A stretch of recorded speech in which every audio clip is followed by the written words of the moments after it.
I'm Erin and I'll be showing you how to make a succulent table wreath. Succulents are really popular in the garden, so why not bring them to your table setting? To create a succulent table wreath, you will need spag moss, wire and awl for poking holes, floristry pins, pliers, a wire wreath, succulents and a bucket of water. The first thing you need to do is prepare your succulents. Loosen up the soil by squeezing the sides of the pot. Remove the succulent from the pot.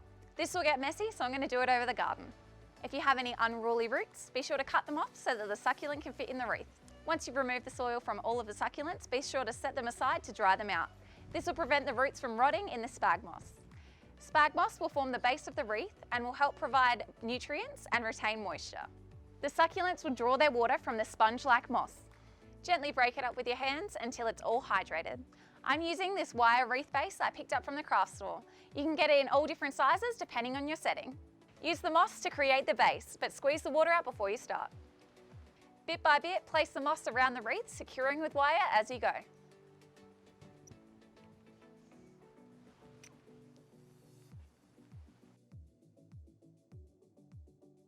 Now that all the moss has been laid, do a final wrap with the wire and cut it with some pliers. The succulents are all dried out and the roots are ready, as you can see here. It's really important to ensure the roots are completely dried out so they don't rot in the spag moss.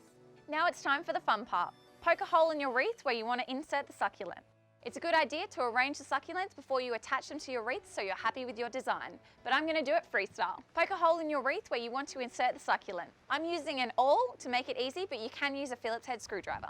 When arranging your succulents, keep in mind different sizes and colour to ensure it's balanced. To help hold any large or loose succulents in place, use some floristry pins. Keep your new wreath out of direct sunlight for a week and then you can gradually introduce it to the sun. Ideally, you want to create this at least a week before your get-together. To keep your wreath alive, soak it in a bucket of water every 1 to 3 months when it becomes dry.